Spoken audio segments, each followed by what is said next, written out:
எல்லாருக்கும் வணக்கம். இன்னைக்கு ஆடி மாதம் 1ஆம் தேதி. என்னுடைய அரசியல் பயணம் 7வது சாப்டர். சமீபத்தில் திருமணமான இளம் தம்பதியர்களுக்கு என்னுடைய இந்த ஒரு மாதம் ஆறுதல்.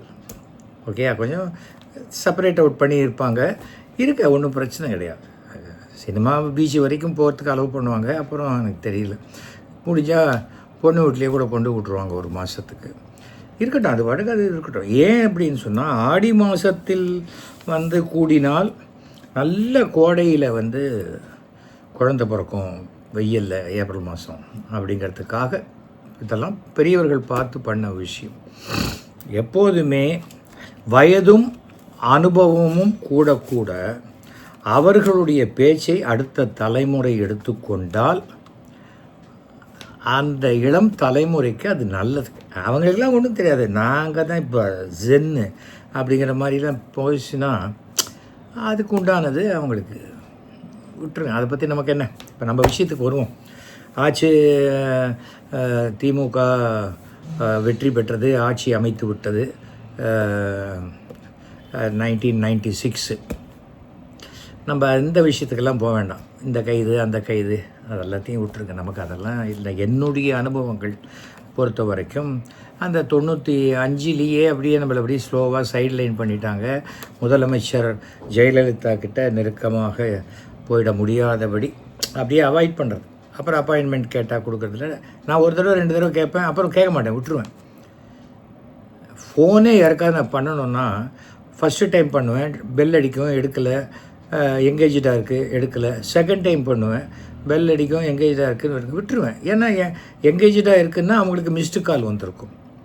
பெல் அடித்து எடுக்கலைன்னா ஒன்று குளிச்சுட்ருப்பாங்க, சாப்பிட்டுட்ருப்பாங்க, இல்லை ஏதாவது மீட்டிங்கில் இருப்பாங்க. அது அப்புறம் பார்த்து கூப்பிட போகிறாங்க. அவ்வளோதானே. 20 ஃபோன் கால் அப்படியே பண்ணிக்கிட்டே இருக்கிறதுனால என்ன நடக்க போகுது? ஃபோனை எடுக்க போகிறது இல்லைன்னு ஒருத்தர் டிசைட் பண்ணிட்டா நீங்கள் 100 கால் பண்ணாலும் எடுக்க போகிறது கிடையாது. இது எனக்கு என்றைக்குமே அதுதான். அதே போல் நாம் ஒரு கண்ணாடி மாதிரி நடந்துக்கணும். எதிர்த்தாப்பில் சிரித்தா நம்ம சிரிக்க போகிறோம். அவங்க அதெல்லாம் கொடூரமான முகத்தை காமிக்கிறாங்க. அந்த கொடூரமான முகம் நான் திருப்பி காட்டணும்னு அவசியம் இல்லை. அதுக்கு பதிலாக கண்ணாடியை லேசாக நகர்த்திட்டு வெளியில் வந்துடலாம். அவ்வளோதான் என்னுடைய பாலிசி. ஏனென்றால் யார் தயவலியும் நான் இருப்பவன் அல்ல. என்னை பெற்றவர்கள் என் தாய் தந்தையர், அவர்கள் செய்த புண்ணியம் எனக்கு எல்லாமே எனக்கு சேரும். அந்த பாவங்கள்லாம் சேர்கிற அளவுக்கு என் தாய் தந்தை எந்த பாவமும் பண்ணாதவர்கள். அது எனக்கு போகும். அதே போல் நானும் எந்த பாவமும் பண்ணாத இருக்கிறதுனால என்னுடைய மகன் எல்லாருமே நல்லா இருக்கும். அவ்வளோதான். இதுதான் அடிப்படை. நீ அரசியலில் இருந்தாலும் சரி, சினிமாவில் இருந்தாலும் சரி, வியாபாரத்தில் இருந்தாலும், எதில் இருந்தாலும் இதுதான் உலக நியதி. 91லேருந்து இந்த 96 இந்த 5 வருஷத்தில் இன்னொரு 500 ட்ராமா போட்டோம்.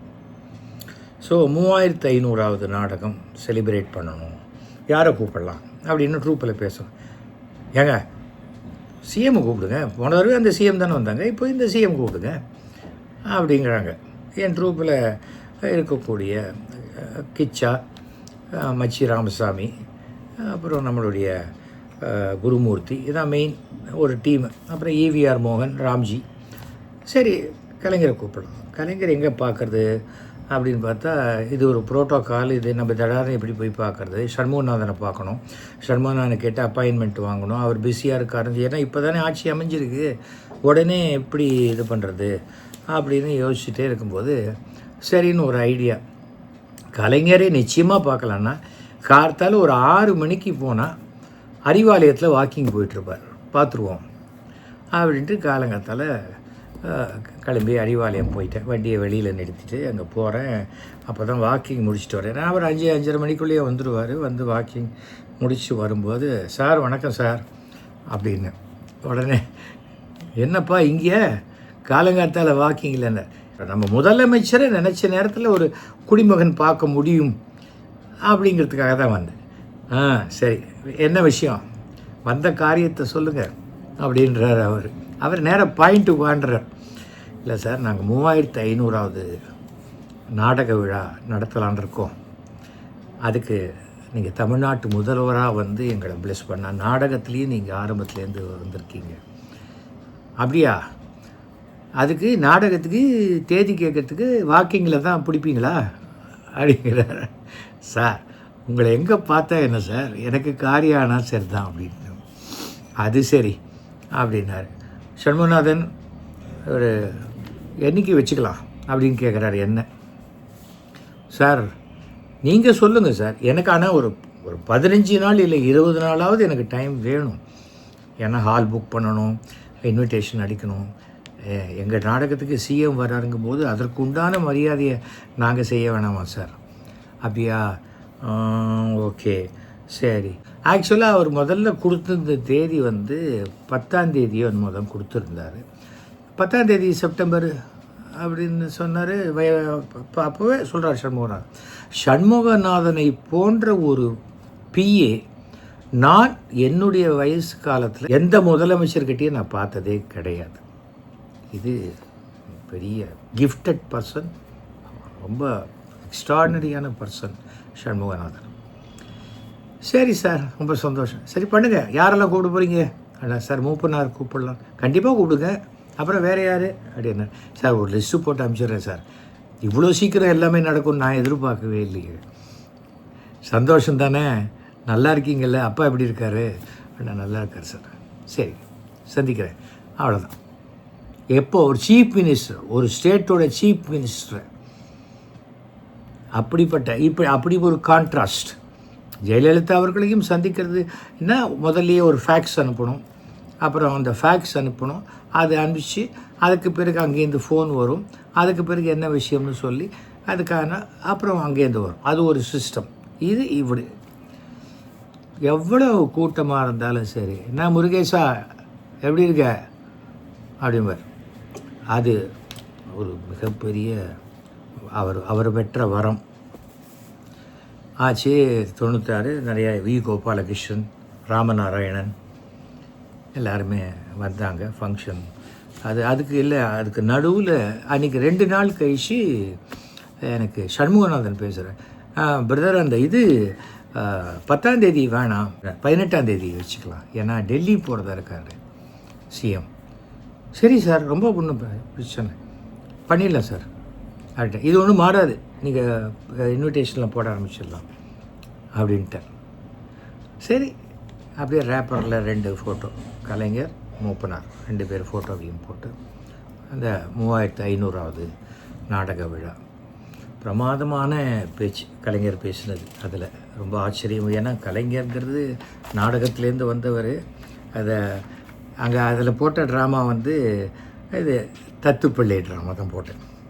இந்த நாடகத்தை பார்த்த பிறகு சேகர் நாட்டுக்கு தேவையான நல்ல நாடகங்களை நடத்துகிறார் என்ற திடமான அபிப்பிராயத்தை நான் கொண்டுள்ளேன். இந்த நாடகம் மாத்திரமல்ல, எல்லா நாடகங்களையும் அவர் செய்திகளை சேகரித்துத்தான் நடத்துகிறார். எனவே தான் அவர் சேகர் என்று அழைக்கப்படுகிறார் என்பதையும் தெரிவிக்க வேண்டும். இது தத்துப்பிள்ளை இல்லை, இது ஒரு தத்துவ பிள்ளை அப்படின்னாரு. அதே சமயத்தில் அவர் சொல்கிறாரு, திமுக கழகத்தை எதிர்த்து நின்றாரே என்பதற்காக சேகர் மீது என்றைக்குமே எனக்கு கோபம் வந்ததில்லை. ஆனால் ஒரு வருத்தம் உண்டு, பழைய பொதுச் செயலாளரை விட அதிக ஓட்டு வாங்கிவிட்டாரே என்ற வருத்தம் உண்டு.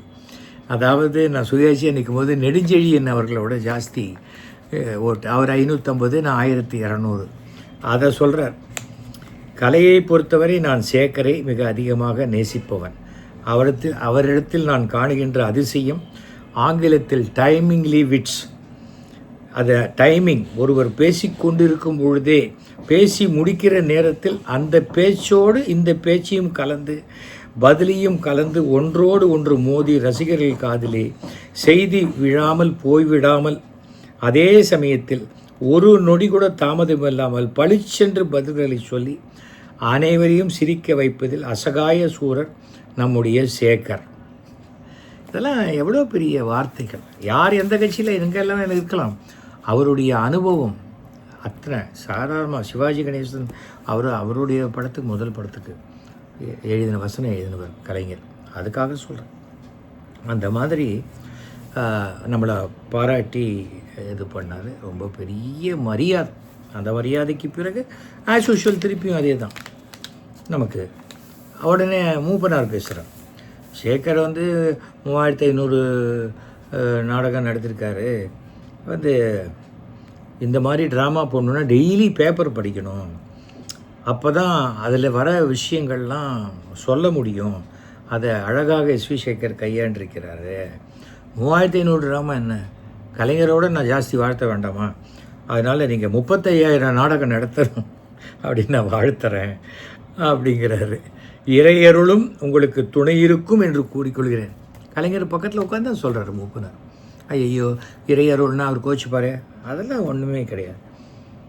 அது எதற்காக இதை நான் சொல்கிறேன்னு சொன்னால், நான் இன்றைக்கு வரைக்கும் ஒரு கலைஞனாகத்தான் இருக்கேன்.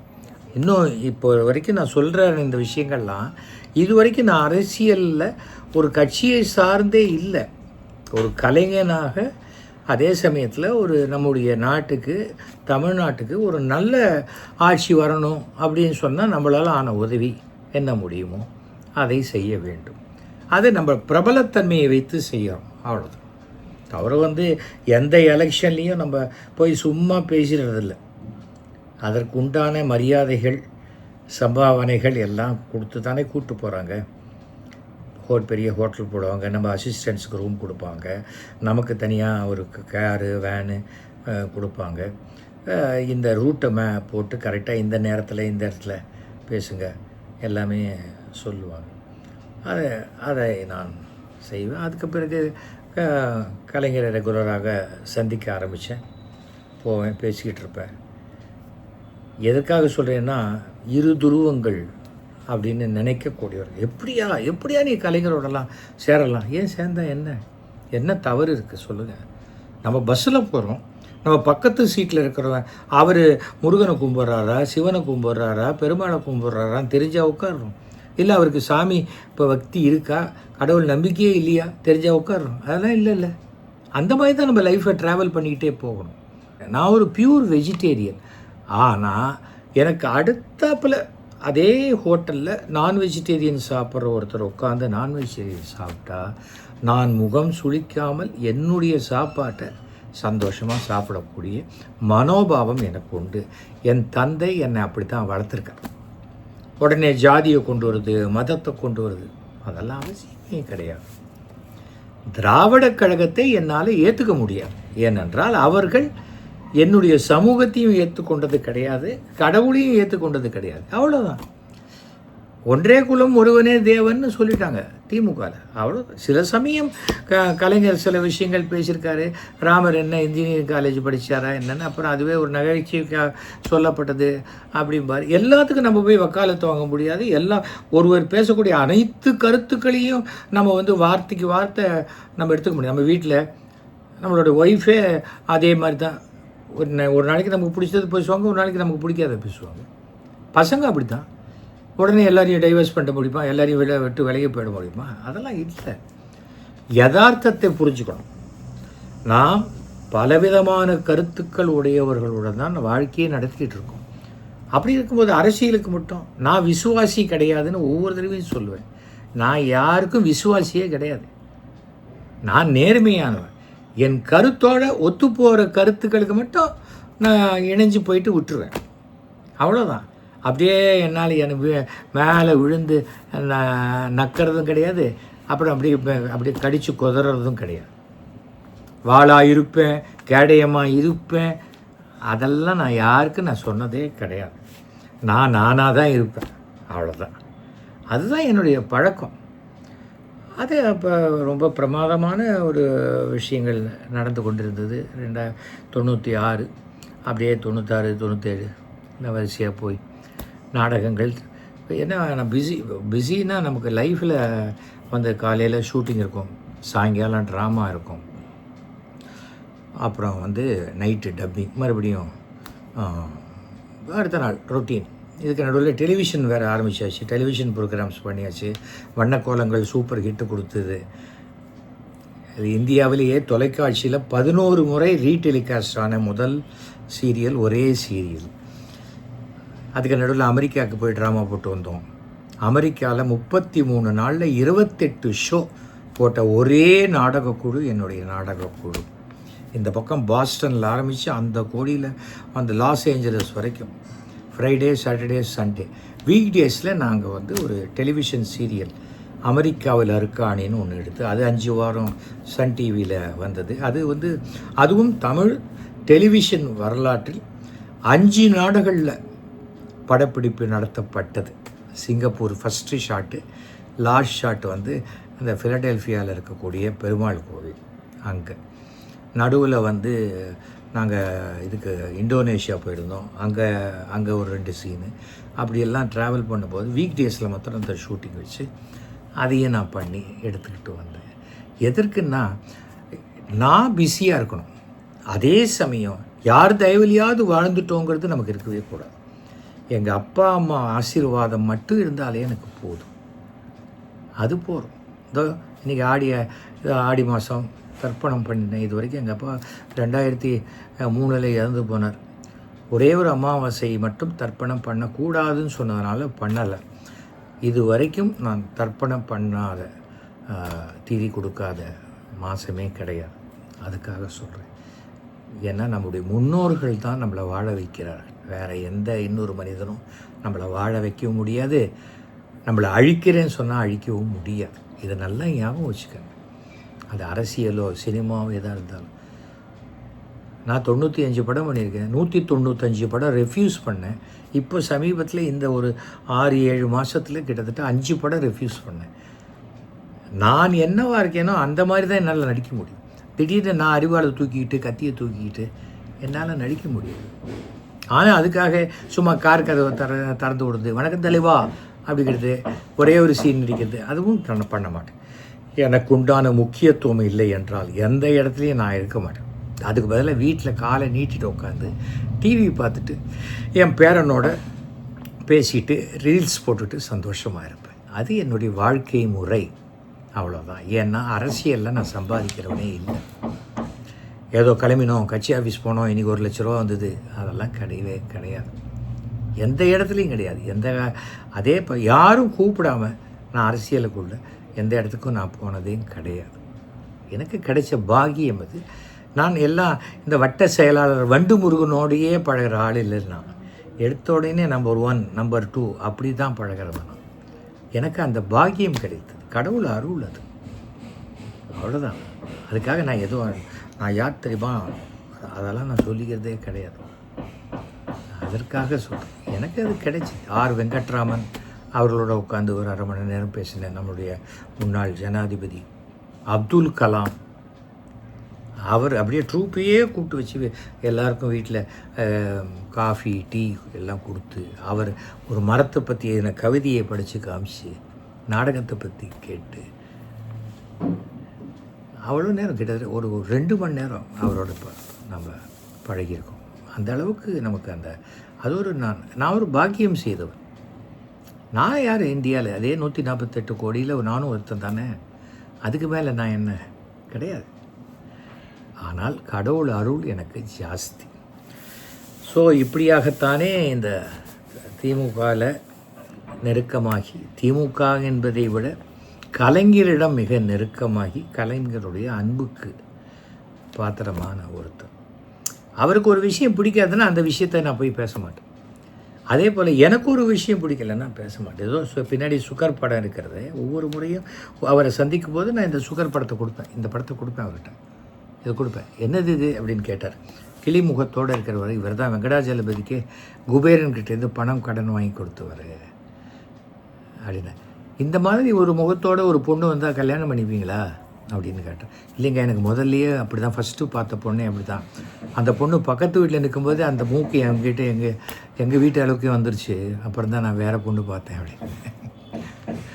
அவர் சமயோஜிதமான பதில்கள்ங்கிறது அவ்வளோ ஷார்ப். அதெல்லாம் நேராக பார்க்குறவங்களுக்கு தான் தெரியும். ஒருத்தர் பிடிக்காதுன்னு தீர்மானிச்சுட்டா அவங்க எது பேசினாலும் நமக்கு பிடிக்காது. அப்படியே இருக்கணும் நம்ம அவசியமே இல்லை. எங்கிட்ட குறை இல்லையா? அப்புறம் நான் குறையில்லாத ஒருத்தனாக இருந்தால் தான் குறையில்லாத இன்னொருத்தரை நான் தேடணும். அந்த மாதிரி தேட வேண்டிய அவசியம் இல்லை. கலைஞருடன் பழகிய நாட்கள் என் வாழ்க்கையில் மிக பிரம்மாண்டமான நாட்களாகத்தான் நான் பார்க்குறேன். அதுக்காக ஜெயலலிதாவோட அதுவும் சிறந்த நாட்கள் தான், அவ்வளோதான். ஆனால் அதற்கு மேலே அந்த வாய்ப்பு கிடைக்குமா கிடைக்காதான்னு எனக்கு அப்போ தெரியலை. ஆனால் அந்த வாய்ப்பும் வந்தது, சொல்கிறேனே. ஓகே, என்ன பண்ணுங்கள், லைக் பண்ணுங்கள், ஷேர் பண்ணுங்கள், சப்ஸ்கிரைப் பண்ணுங்கள். SVES50 TV, SV Shekhar TV. ஓகேயா? ஃபோன் பண்ணி பேசணுமா? 9841023545 கூப்பிடுங்க. ஓகே, பேசுவோம். நன்றி, வணக்கம்.